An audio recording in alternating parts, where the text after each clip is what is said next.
PF खातेधारक असाल किंवा आपल्याला ॲडव्हान्स पी-एफ हा विड्रॉल करायचा असेल तर 1 जुलै 2026 पासून ॲडव्हान्स पी-एफ विड्रॉल करण्यासाठी काही नवीन नियम लावण्यात आलेले आहेत. खरं तर या नियमांची घोषणा 2025 मध्ये नोव्हेंबरमध्ये करण्यात आली होती, परंतु अद्याप हे नियम लागू केले नव्हते आणि जूनमध्ये 26 जून ते 3 जुलैपर्यंत EPFOचं जे पोर्टल आहे ते पोर्टल बंद ठेवण्यात आलेलं होतं आणि त्यानंतर हे पोर्टल यामध्ये नवीन व्हर्जन आणलं आणि ते व्हर्जन आहे ती म्हणजे 3.0. हे व्हर्जन आणल्यापासून पी-एफचे जे नियम आहेत त्या पी-एफच्या नियमांमध्ये मोठे बदल करण्यात आलेले आहेत. हे बदल प्रत्येकाला माहीत असणं गरजेचं आहे, कारण जर तुम्हाला ॲडव्हान्स पी-एफ विड्रॉल करायचं असेल, जर तुम्हाला हे नियम माहीत नसतील तर तुम्हाला पुढे जाऊन पस्ताव होण्याची शक्यता आहे. कारण तुम्हाला कोणत्या कॅटेगरीला किती पी-एफ विड्रॉल करायचा किंवा EPFOने यावरती काही अटी लावलेल्या आहेत, त्या अटी नेमक्या काय आहेत हे सुद्धा तुम्हाला माहीत असणं गरजेचं आहे.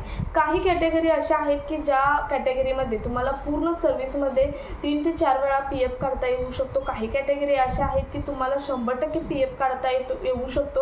अशा वेगवेगळ्या कॅटेगरी आहेत आणि त्या कॅटेगरी कोणत्या आहेत, तुम्ही कसा पी-एफ काढू शकता या संदर्भातील महत्त्वाचा हा व्हिडिओ असणार आहे. त्यामुळे व्हिडिओ स्किप न करता शेवटपर्यंत पाहायचा. चॅनलवर पहिल्यांदा आला असेल तर अशाच महत्त्वाच्या आणि पुढील नवीन अपडेटसाठी चॅनल सबस्क्राईब करून शेजारी बेल आयकॉन ऑन करून ठेवा, म्हणजे असेच महत्त्वाचे अपडेट तुमच्यापर्यंत रेग्युलर पोहोचत राहतील. नमस्कार, मी पूनम आणि तुम्ही पाहताय पुन्हा एक नवीन अपडेट. तर तुम्ही एक पी-एफ धारक असाल किंवा तुमचा ॲडव्हान्स पी-एफ जर विड्रॉल करायचं असेल तर तुम्हाला काही नियम माहीत असणं गरजेचं आहे, जे नियम 1 जुलै 2026 पासून लागू झालेले आहेत. बघा, आपण 1 जुलै 2026 पासून पी-एफ विड्रॉल करणार असाल तर नवीन नियमानुसार तुम्हाला पी-एफ विड्रॉल करावा लागणार आहे. जुन्या नियमानुसार पी-एफ विड्रॉल करता येणार नाही. नवीन नियमानुसारच तुम्हाला पी-एफ आता विड्रॉल करावा लागणार आहे.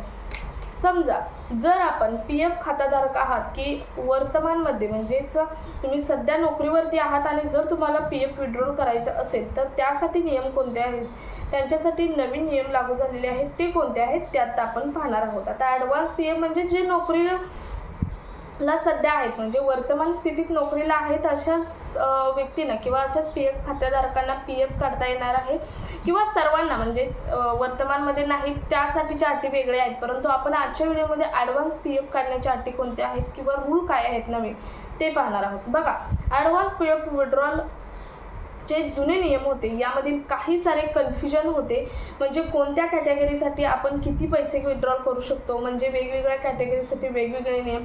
आता हे सर्व नियम दूर केलेले आहेत आणि महत्त्वाच्या 3 श्रेणी उपलब्ध करून दिलेल्या आहेत. तुम्ही बघितलं तर जुन्या जे पी-एफच्या कॅटेगरी होत्या त्या पी-एफ विड्रॉलच्या त्या भरपूर साऱ्या होत्या, त्यामुळे बऱ्याच जणांना त्यामध्ये कन्फ्यूज होत होतं. म्हणून सरकारने हे कॅटेगरी फक्त 3 श्रेणीमध्ये विभागलेले आहेत. त्या 3 श्रेणी आणि त्यातली सबश्रेणी कोणत्या आहेत ते सुद्धा आपण पाहणार आहोत. तर बघा, यामध्ये EPFOच्या सर्क्युलर जे जारी केलेलं आहे त्यानुसार आपण नियम पाहणार आहोत. त्यातील ॲडव्हान्स नियम पी-एफ विड्रॉल करण्याच्या नियमांमधील पहिला नियम आहे तो म्हणजे जर आपल्याला ॲडव्हान्स पी-एफ विड्रॉल करायचं आहे तर आपली नोकरी कमीत कमी 12 महिने असणं गरजेची आहे. म्हणजे 1 वर्षापेक्षा कमी आपली नोकरी असेल तर आपण ॲडव्हान्स पी-एफ काढू शकणार नाही. आता याआधी हा नियम काय सांगत होता, तर तुमची कितीही वर्षाची नोकरी असेल तरी तुम्हाला पी-एफ हा काढता येत होता, परंतु यावेळी 12 महिन्याची म्हणजे जवळजवळ 1 वर्षाची अट ठेवण्यात आलेली आहे. तुम्हाला 1 वर्ष कंपल्सरी नोकरी करावीच लागणार आहे तरच तुम्हाला पी-एफ हा विड्रॉल करता येणार आहे. त्यानंतर जर आपण ॲडव्हान्स पी-एफ विड्रॉल करत आहात तर आपल्याला मिनिमम 1000 पी-एफ विड्रॉल करता येणार आहे. यापेक्षा कमी पी-एफ विड्रॉल करता येणार नाही. मॅक्झिमम तुम्ही कितीही करू शकता, ते कॅटेगरी वाईज ठरणार आहे.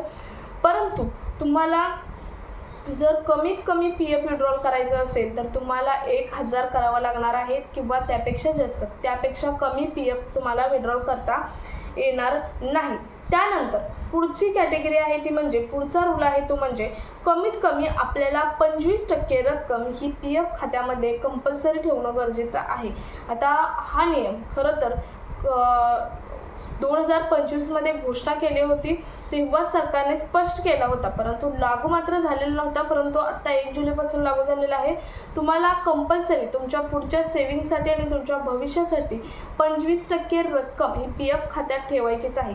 आता याचा चांगला बेनिफिट असा आहे, आता ही सरकारने तुम्हाला काही स्पष्टपणे सांगितलं असेल, परंतु माझ्या मते याचा चांगला बेनिफिट असा आहे की तुमचे हे पैसे सेव्हिंग राहतील आणि तुमचं जेव्हा सिनियर सिटीजन ज्येष्ठ नागरिक वय येईल तेव्हा तुम्हाला हे पैसे उपयोगी पडतील. कारण तुम्ही बाहेर बघितलं तर PF खात्यासारखं व्याज कुठल्याही योजनेवरती नाही. PFला 8.25% व्याज आहे. जर तुमचे हे पैसे सेव्हिंग राहिले 25% पैसे तर त्यावरती 8.25% व्याजाने तुमच्या जेव्हा वृद्धावस्था येईल, तुम्ही पेन्शनधारक व्हाल तेव्हा तुम्हाला हे पैसे उपयोगी पडणार आहे. त्यानंतर पुढचं म्हणजे तुम्हाला 75% रक्कम ही विड्रॉल करता येणार आहे. आता बऱ्याच सोशल मीडिया थ्रू किंवा EPFOच्या माध्यमातून सांगण्यात आलं की तुम्हाला 100% रक्कम विड्रॉल करता येणार आहे. परंतु यातही एक ट्विस्ट आहे. तर 100% म्हणजे काय? आता तुम्ही मला आता 25% सांगितलं, 75% सांगितलं, मग 100% कसले? तर 100% म्हणजे काय? तर तुमचे 25% आहे असे तुम्हाला PF खात्यात ठेवायचे आहेत आणि जे तुम्ही 75% तुम्हाला काढण्याचा रूल लावलेला आहे त्यातील 100% म्हणजे तुम्ही 75%च्या 100% PF हा काढू शकता. परंतु 25%ला हात तुम्हाला धक्का लावता येणार नाही. त्यानंतर पुढचं म्हणजे दुसरी कॅटेगरी आहे. पहिली कॅटेगरी तुम्ही बघितली. दुसरी कॅटेगरी आहे ते म्हणजे इसेन्शियल सोशल सिक्युरिटी नीड. आता यामध्ये 4 सब कॅटेगरी आहेत. दुसरी category essential social security need. आता त्यामध्ये कोणत्या कोणत्या कॅटेगरी आहेत? इलनेस आहे, एज्युकेशन कॅटेगरी आहे, हाऊसिंग कॅटेगरी आहे आणि मॅरिड कॅटेगरी आहे. आता या 4 कॅटेगरी आहेत. आता या कॅटेगरीसाठी तुम्हाला किती PF काढता येणार आहे तो पाहूयात.